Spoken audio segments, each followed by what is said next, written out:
Hello, 9111, how can I help you? By DoopleWrites. I'd taken that route 1,000 times, maybe even more. Every bend and curve became muscle memory to me. Every tree and every rock became recognizable.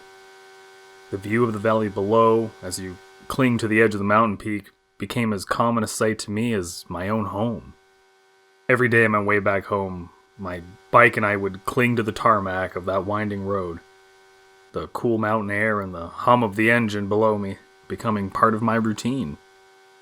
Brake here, swing hard there, accelerate until there. Maybe I wasn't being as careful as I should have been. Maybe the darkness caused the irregularity, causing the all-recognizable tree line to become strange and menacing to me. Maybe the shadows stretched the road an extra inch that I wasn't used to. All I know is, I didn't brake in time. I could see it coming, but it was too late. I slammed the brakes as hard as I could, my tires locking below me as they squealed and smoked in protest. But it wasn't enough. I slammed into the safety barrier, the impact jarring my bones as it traveled through my body. My bike came to a dead stop as the barrier crunched around it. I didn't stop. There was a moment of weightlessness. I felt calm as I rose in the air, my thoughts collecting themselves into a resounding "oh fuck" as my situation set in. Then I fell, my stomach sinking into my gut as I realized what it meant. My moment of weightlessness was over, as gravity swiftly reaffirmed its hold on me, reminded me sharply of what happens to those who defy it. I smashed into the first tree, the impact crashing through my frail body as I heard my bones crunch. Momentum carried me onward, flipping me over as I flew through the trees at breakneck speed. After what felt like an eternity, I hit the bottom hard, an unrelenting ground coming up and forcing the air out of my lungs. I laid there for a moment, as my brain frantically assessed the damage. That was when I first screamed. My body burned, the skin over my legs stretching taut where bones lay broken under its surface. I pushed myself up, leaning against a fallen log. My vision was going white as fresh pain seared through me. I took a few deep breaths in an attempt to force the darkness of unconsciousness as I assessed the damage. My leg was bent at the wrong angle, in two places where it shouldn't be. It hurt to breathe.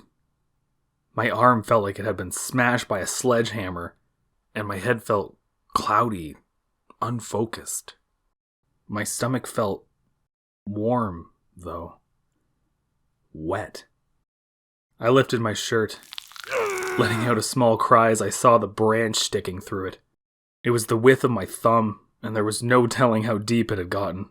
I started to panic as blood slowly seeped out of the wound, painting my stomach a violet color in the moonlight, and drenching the soil beneath me in an endless stream. I needed help.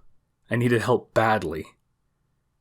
I pawed at my jacket pocket, forcing my shaking fingers to rip open the Velcro holding it closed, and fishing out my phone. I tapped the fingerprint scanner and it came to life, bathing me in its blissful LED light. It still worked. It survived the crash. Thank God. I clumsily opened its dialer, then typed those 3 numbers that were seared into my head since I was a kid. I put it on speaker and forcefully flipped my helmet's visor as the call connected on the first ring. "Hello, 9111 here. How may I help you?" Said a light, cheery voice through the speaker. God, fuck. I need an ambulance. I managed to croak out through clenched teeth. Please, it's urgent. I fell off the side of the I-40, and now I'm bleeding everywhere. And, oh God, I think I broke a few bones. Silence hung in the air for a moment, as the lady on the other line stayed silent. I took a few shallow breaths, not trying to agitate my chest any more than it already was. Suddenly, she laughed. It was sincere, almost apologetic, but with every passing moment I became more and more infuriated by it. What the fuck? I need help! I started screaming into the microphone in an attempt to shut her up. Why the fuck are you laughing? Oh my. I'm sorry. Hey. Oh boy. You must be looking for 911, right? She replied. Yes, fuck. I need serious help. I shouted as I watched my life drain from the hole in my stomach. Oh my, I'm sorry.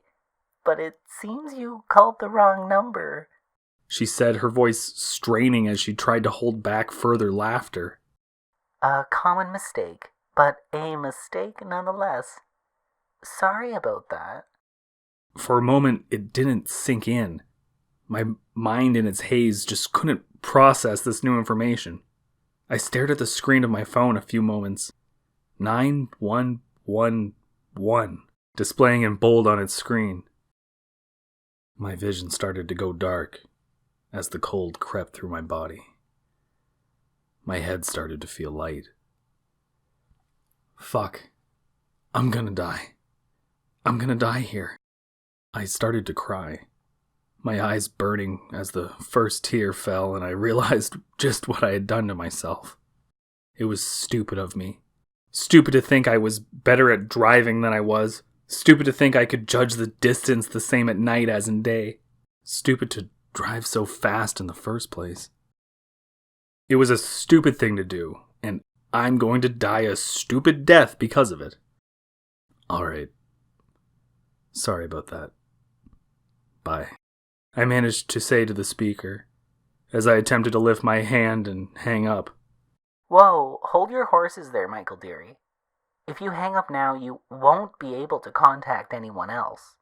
The lady said, her voice becoming serious for the first time. You've lost a lot of blood, right? Try moving your fingers. For a moment I sat there, confused. I didn't remember giving her my name, but my head was so fuzzy I couldn't be sure if that's true. I stared at my hands. I couldn't feel my fingers anymore, but I could still see them, hanging there, limp. I tried wiggling them. I could barely get them to wiggle the way I wanted to. I couldn't feel them. She was right. If I somehow managed to hang up, I wouldn't be able to manipulate my fingers into dialing the right number anyways. As it got even colder, I realized that this stranger will be the last person I'll ever speak to. Fuck.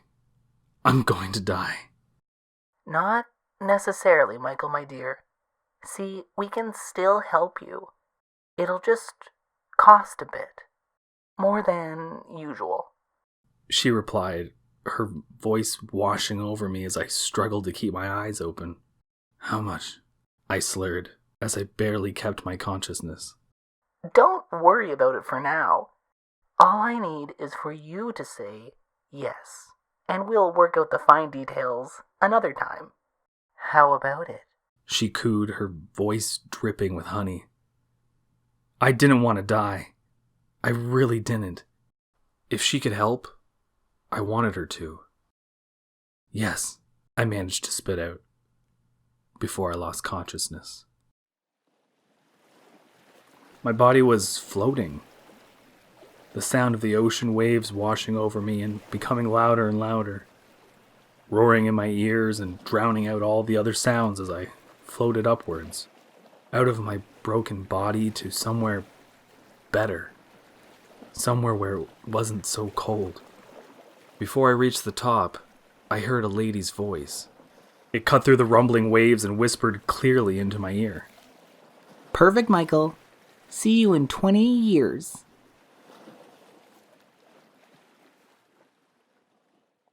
I woke up a few days later in a hospital bed, attached to countless wires and drips. At first, I had no clue where I was, what day it was, or even who I was. I had a severe concussion, 3 breaks in my left leg, a hairline fracture in my left arm, and 3 broken ribs. On top of all that, I had severe open wounds in my abdomen, thanks to that branch that lodged itself in there.